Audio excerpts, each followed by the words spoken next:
Hello, my Bill 5000 Nation. How's everyone doing today? Hopefully, everyone's having a great day. If not, hope it gets better from here. We are back with another MrBallen video. This one is titled Top 3 Scariest True Stories, Spooky Stories Part 1. This was actually requested by a subscriber, and there's a Part 2 that will be coming up next week. And then I have a request for top 3 places you can't go and people who win anyways. So, and that will be coming up after these two. So, stay tuned. All right, let's get into this story. Go ahead, turn them lights down low, put on something comfy, cup with something special. Let's get spooky. Today's theme is very simple, scary stories. But before I get into today's stories, if you're a fan of the strange, dark, and mysterious delivered in story format, then you've come to the right channel because that's all we do, and we upload 3, 4, even 5 times every week. So if that's of interest to you, please eat all of the like button's Oreos except for one and put it back in the pantry, and then also crumple all of their potato chips. Also, please subscribe to our channel and turn on all notifications. In my house, that's blasphemy, sir. So you don't miss any of our weekly uploads. All right, let's get into today's stories.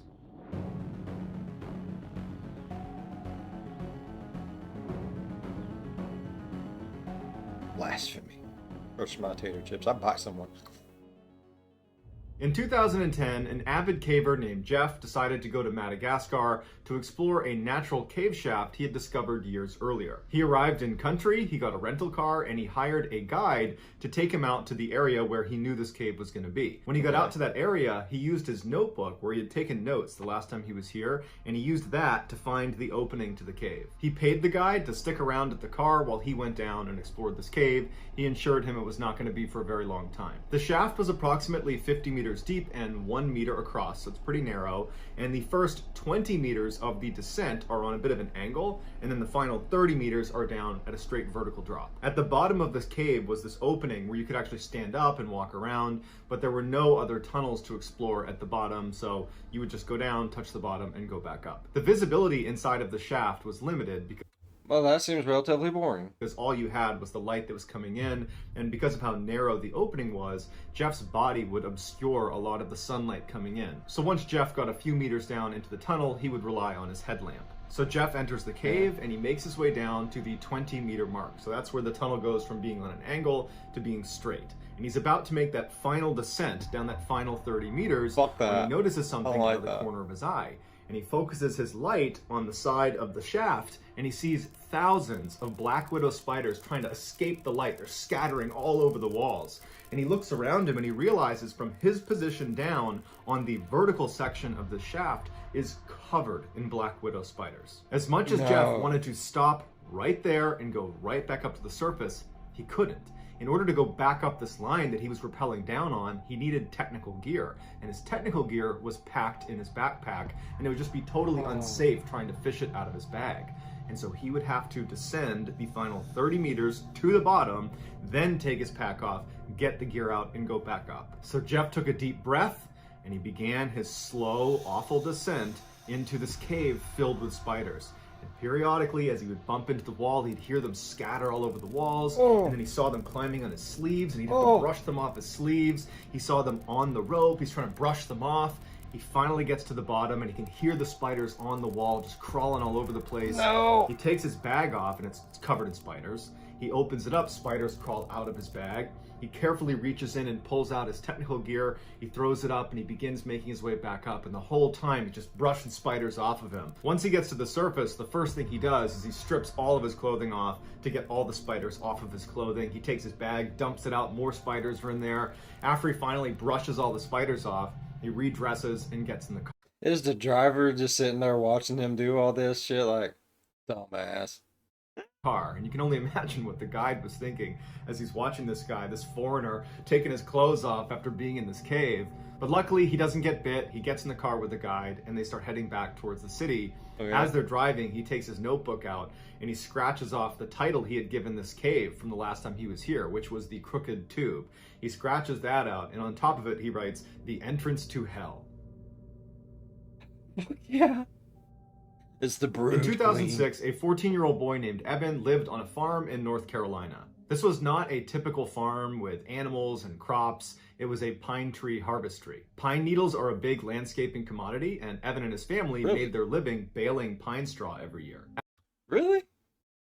Pine needles? As such, their main living house on the farm was situated right in the middle of 550 acres of perfectly lined up pine trees. They did not have any neighbors nearby, and there was only one road that led into the property, which from the main house, they could look out and basically see through the rows of trees all the way to the beginning of this road, which meant any visitors were really easy to spot. The main house was built on a very slight hill, which meant one side of the house was effectively built on stilts to compensate for the angle. Okay. And on that side of the house, on the first floor, was the living room. So anyone who was in the living room looking out the window, they basically need to look at a downward angle to see the ground. It would actually seem like you were on the second floor, but really you're on the first floor. Would be the window cool. in the living room That'd be cool as shit, bro. Want it. was very unique. It stretched almost the entire length of the room, so almost 50 feet across. And at night, you could see animals darting between the Nope. I don't want 50 foot of glass between me and a bear. Fuck that.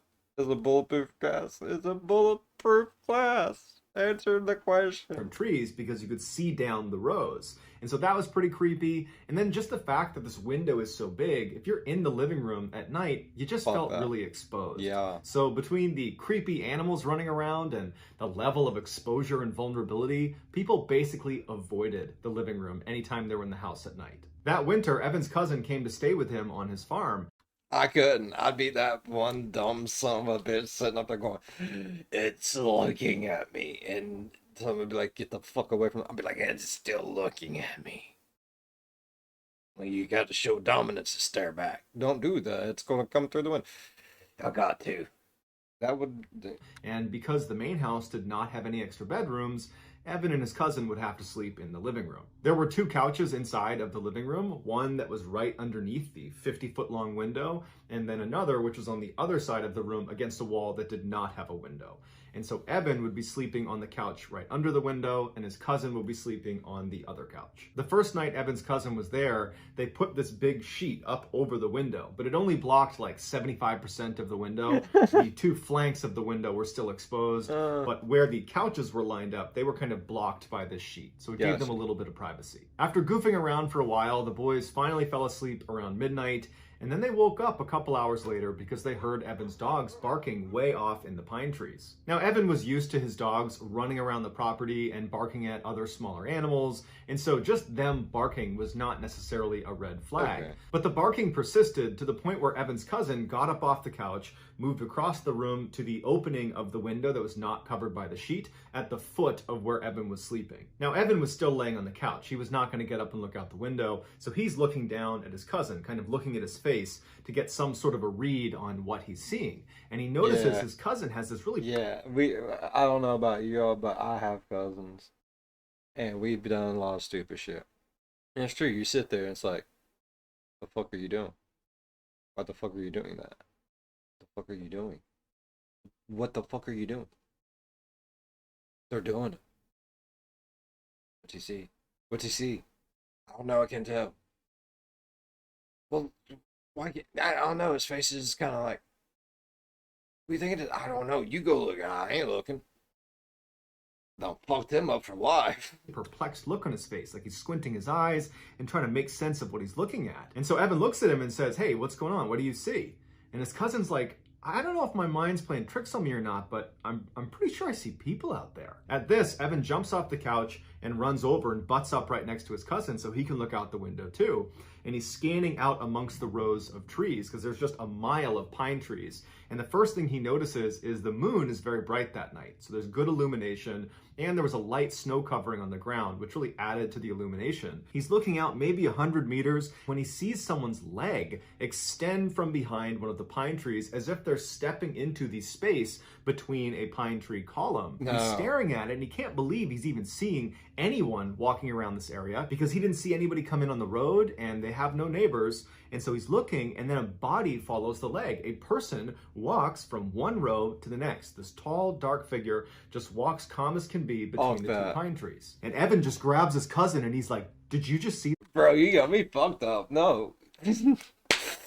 Get the chainsaws, bro. We're going to war. Fuck that. No. That? And his cousin's like, yeah, I saw that. And so they continue to look in the direction of where this person crossed the path. And after a couple of minutes, they see another leg now emerging, going the other way, back towards where that first person had come from. This is the same leg person? kind of extends into Is it the same person? Is it two different people? Bro, don't do this shit to me. this gap, and then this tall figure walks across into the next row, except now, instead of going just directly across, it looks like they're moving at an angle closer to the main house property. The boys look at each other, like and they don't know what to do, so they Like, say there's tree, you know, in the rows going down. So they're going from like a pawn in chess. Trying to move forward with very little field of view on They them. just keep looking out the window in stunned silence. And as they're looking, they see this person emerge again, except now they're not 100 meters away. They're like 20 meters away. They don't know how they were able to move that quickly without being seen. And this time when the leg comes out from behind the pine tree, instead of walking across the gap, it stops right in the middle, and it turns and it looks directly at the boys in the window, and Damn. then begins running toward them. The boys practically fall. Could you imagine seeing that Skeletor looking son of a bitch out there looking at the... Nah, I would have shit myself, passed out. And I would have... My life would have ended if I would have seen something like that. All over, trying to get away from the window. Evan's yelling for his father upstairs, and the boys instinctively just start running around the house, locking every door, shutting every window. And as they're going from door to door, the anxiety is growing and growing because they think, if I don't get there fast enough, this person who is running towards the property is going to come barging through that door. And so at every door, their anxiety is through the roof, but they manage to shut everything. Everything is locked right as Evan's father comes charging down the stairs. He's got his gun in hand, and he's like, what's going on? And they You ready to fuck shit up. Who slammed my door? Shoot him in the face. You don't want out of the head. say, there's someone out in our property. Their dad charges out the front door. The front door is not on the same wall as the living room. It's on the side of the house. So once he goes outside, he's going to need to turn to the right to look out in the direction they were describing. He bombs outside, he stays on the porch, and he starts yelling at whoever's out there that if you come over here, I'm going to shoot you. Hey, you motherfucker. I know you're out there. And so help me God. I got 2 bullets. One is going to be a warning shot. Number 2 has gone up your ass.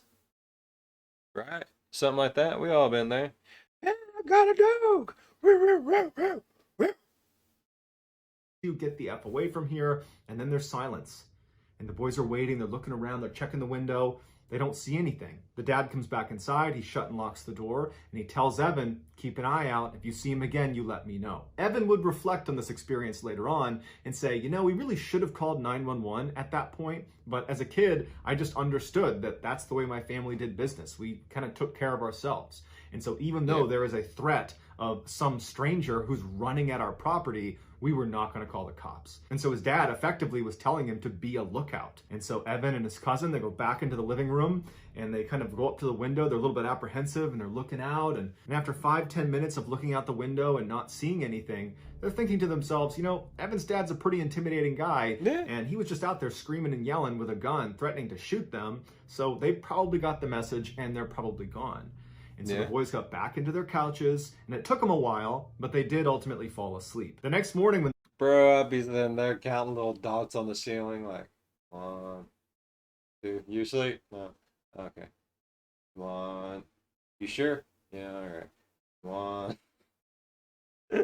the boys got up, the first thing they wanted to do was go out there and see if they could find footprints from this person to kind of confirm it really was a person, because part of them thought, you know, maybe we didn't see that. Maybe that was our imaginations. They don't know. And so they start by going out the front door, so not on the same wall as the living room. They go out the front door, they turn and they walk down into the trees, and they're looking around and they find some footprints. So they're confirming to themselves, okay, there was someone out here. It wasn't us. This is not our footprints. We found them. So they start following the footprints back towards the property, and they realize at some point there are 2 distinct sets of footprints. There were 2 people out here. And even worse is they followed them all the way up to the house. and there were 2 different circles of footprints that stopped right underneath the living room window along the 2 flanks of the window where the sheet was not covering. Which means over the course of the night, when Evan and his cousin were up at that window looking out, there's a good chance that 1 or 2 strangers were tucked up against the side of the house. And they would not have seen them because of the angle out of the living room window. It was steep because of the stilts it was on. And so anybody that was tucked up along the side, they'd be in a blind spot. And then for sure, after Evan and his cousin got back into bed and were sleeping, there were 2 strangers who were right up against those windows, probably pulling themselves up to look inside. When Evan's father found these footprints, he immediately grabbed his gun and tried to follow them back into the woods to see where they came from, but unfortunately the snow cover wasn't complete, and at some point they lost the tracks and they never figured out who those 2 people were. Evan would say, following this event, his cousin refused to ever come back over his house for a sleepover. I don't blame him a bit. I wouldn't done it. I'm like, fuck you, bro. Got me fucked up. Homie don't play them games. The Woman in Black. October of 2005, a 21-year-old named Nathan was back home in Elk Grove, California, visiting his mother at her apartment for a couple of days. Her apartment was part of this really safe complex. It was gated. There's lots of lights and cameras. So anything that went bump in the night was just going to be, you know, your noisy neighbors or something. On the last night of Nathan's stay, he was laying in his bed in the guest room, listening to the hum of the street lamp that was outside and the crickets and the passing by of cars, when he drifted off to sleep. At about 2 a.m., Nathan woke up, or so he thought. He couldn't move his body, he could only move his eyes, and even though he had never experienced sleep paralysis before, he instinctively understood this is probably that. He noticed the room was completely silent. There was no more crickets, no more hum of the light outside, no more traffic, just total silence. And then he started flashing his eyes around the room because he couldn't move his head or his body, and he started taking stock of the room. The bed he was in was positioned as far away from the door as he could in the back right corner. From where he was laying, if he looked to his right, in that corner was this big armoire, and then moving left from the armoire as he scanned the room, you'd come to the door, which is on the opposite side of where his bed was, and then if he kept scanning left, he would reach the foot of his bed, and just beyond the foot of his bed was a table and a chair. But because he was laying flat, he couldn't really look down and actually see the table and chair. And so with all of his strength, he managed to raise his head just enough that he had a line of sight to that section of his room, the only section he has not looked at yet. And he sees the table and chair, and he sees in the corner is this dark figure that's standing there looking at him. He's completely frozen with fear. His thoughts It's Mama. Oh no. I hated that movie. The bones. Oh, the bones. is there's an intruder in the house. How did they get in here? What are they doing in here? And he managed to keep his head up just long enough to get a decent look at this dark figure, and he determined it was most likely a woman with a shawl covering her face. And before his head fell back to the pillow, he saw her suddenly crouch down on the ground out of view. And then Nathan's head fell back. And now he knows there's just some stranger in his room, and he can't lift his head up anymore, and he's looking around with his eyes. He sees the armoire, he sees the door, he can't see that table and chair, and then he hears the sound of someone slithering. You used the force. Use telepathy. Just do what the people who stare at goats do. Figure it the fuck out, but use your brain to set them on fire. Fuck that shit. Along the ground, out of view, and he can hear her breathing as she's getting closer and closer to the edge of the bed. And he's laying there terrified. He's so scared he can't even make a sound, and he's telling himself this has to be a dream. Wake up, wake up, wake up. And he's laying there, and this woman, she stands up and she leans out over his bed, and she looks at him, and her face is pale and her eyes are sunk way back in her head. And then she begins to slowly crawl on top of him, and Nathan's sitting here looking at this woman. He wants to close his eyes, but he can't. And he just feels his chest being pressed down. He can hear the sounds of the spring. I would have closed my eyes. There would have been a damn thing that I would have remembered.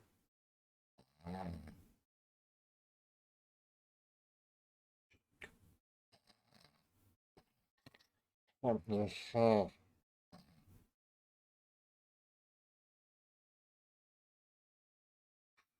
good. Oh, that's what I would have. Things compressing all around him as this woman positions herself on his chest, and then he finally manages to let out a. Oh, she's just wanting her some night booty. Damn. Scream, and then suddenly he's awake. The woman's gone. And he sits up and he's looking around. There's nobody in his room. The familiar hum of the light and the crickets and the traffic outside, they all return. And his mom comes running in the room and she's like, "Hey, are you okay? I heard screaming in here." And he said, "Oh, no." Heck no, Mom. One of your old hooker friends was in here trying to jump on me like a wild stallion. I eventually screamed and they disappeared, but I didn't appreciate it. I, I had a bad dream. I'm fine now. I had a terrible dream, but I'm fine now." And his mom's like, "Okay, all right, you need anything?"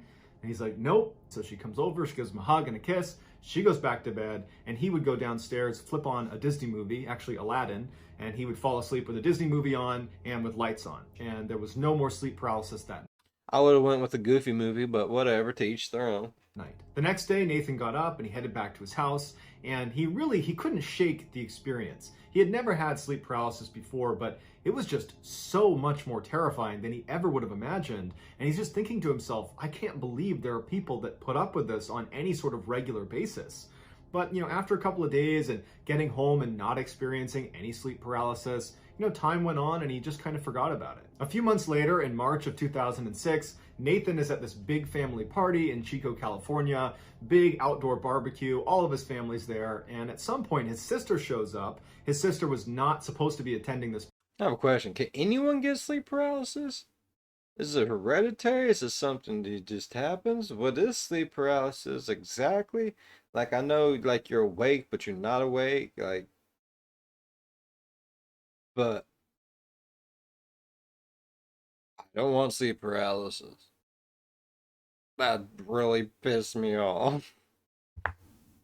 Party, so it was a great surprise. He hasn't seen her in a while, and he immediately pulls her aside to catch up with her. And so for the first hour of their conversation, they're just chatting about their lives and what they're up to. Towards the end of their conversation, Nathan suddenly felt compelled to share his sleep paralysis experience with his sister. And the reason he wanted to was because he knew that she knew that he was actually a skeptic. And so she would believe him. If he's telling her this is what happened, she would believe that that's what he saw. And so he starts by saying, I had the weirdest experience at Mom's apartment just a couple of months ago. I'm pretty sure it was sleep paralysis. And his sister immediately butts in and she goes, "Wait a minute. I had sleep paralysis for the first time in my life 2 weeks ago at Mom's apartment. It was horrible. I was in the guest room and then I saw this woman and she was like standing on me. I thought I was gonna die. It was horrible." That's exactly That's demon.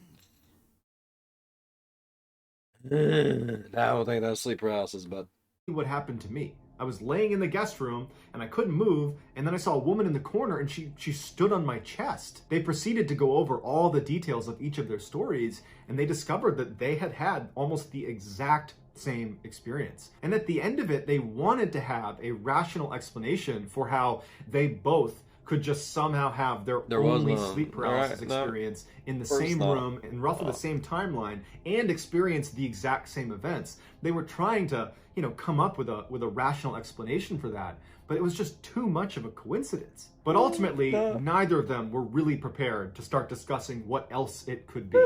So they decided to just kind of laugh it off and say, "Man, that's pretty weird," and they moved on. After the party was over, Nathan would go back to his house and he would tell his wife about this crazy coincidence he and his sister had, and his wife would say, "Yeah, that's wild." But after that, Nathan just did not want to think about it or talk about it, and so he kind of just, pushed it out of his mental space. Let's continue telling everyone how crazy we think we are. Like, I was in there. I thought it was sleep paralysis. Then, I talked to my sister, and she's like, "Nah, bruh.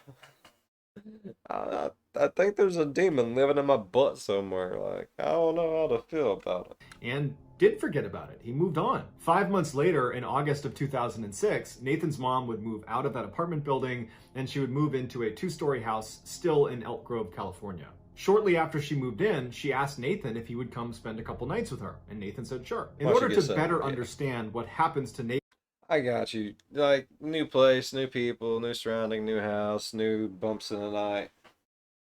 I got you. Yeah, go stay with your mom, man, until she's comfortable. I get you. Transitioning and whatnot. That's sweet. Nathan, over the course of his stay at his mother's new house, you need to understand a basic layout of her house. So when you walk through her double doors, to your left is going to be a formal living room. In the center of the house is a hallway that shoots straight back to the kitchen. And then to your right when you walk in, there's a wall, and on that wall is the stairs leading up to the second floor. If you take those stairs to the second floor, you reach a landing where there's a window that looks back into the backyard, and immediately to your right, there is a single door, and that's the master bedroom where Nathan's mom would sleep. From the landing, if you turned left, there'd be another. He is very descriptive, and I'm loving it. Like, I'm getting a real good visual layout in my head on how it looks. Door that's a mirror image of the master bedroom door, and this door is the guest room. That's where Nathan was going to stay. And then to the left of the guest room was a hall that went to the front of the house, but that's irrelevant to the story. If you went inside the guest room, the bed was located in the back right corner, so the same layout as the guest room in the apartment building, where the person laying in the bed, so Nathan, his feet would be closest to the door. And from Nathan's perspective in the bed, the only other piece of furniture in this new house guest room was a table that was, from his perspective, on the right-hand wall, centered on the wall, and on the table was a TV. So that's the only things in the room. The first night Nathan was at this new house was totally uneventful. The second night, not so much. He was up in the guest room, laying on the bed, watching TV. The lights are off, it's just the TV on, and at some point, he dozes off. He wakes up a short time later, and he can't move. It's the same sensation he had when he was staying with his mom at her apartment. And he begins to panic because the last time he felt this way, a strange, veiled woman, some demonic-looking La Llorona bitch, came in there trying to eat him, stood on his chest and made it feel like he was dying. And so immediately, he's trying to move his body. He can't. And so using his eyes, he starts looking around the room, praying this woman is not in the room with him. And so he looks to the right, to that corner, which he can see. There's no one there. From this corner, he starts scanning across the room. He sees the TV, it's still on. He keeps scanning and he sees the door and it's open.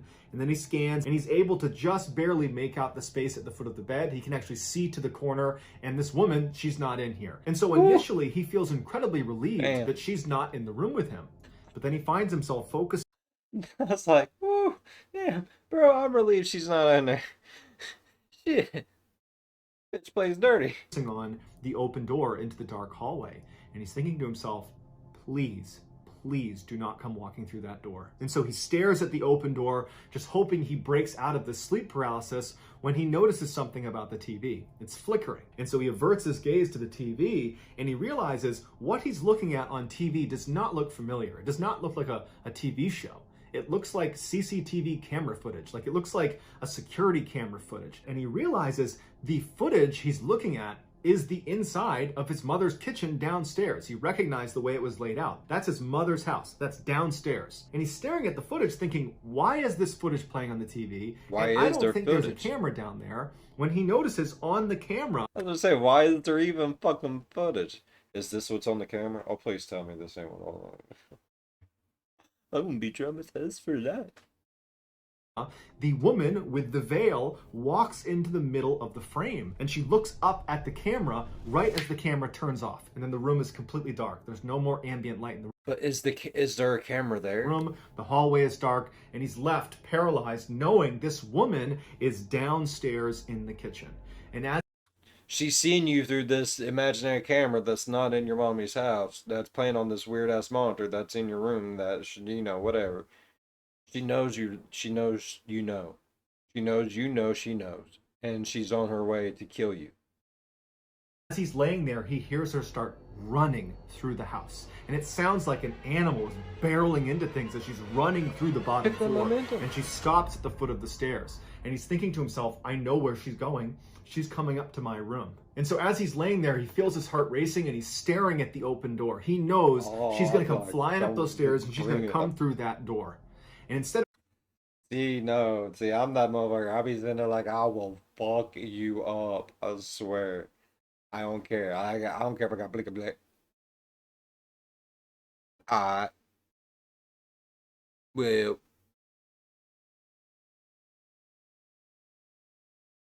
fuck you up. Instead of running up the stairs, he hears her take one step. Two-step. And as she's making her way up the stairs, he's just thinking, please break out of this trance. Stop this paralysis. Wake up, wake up.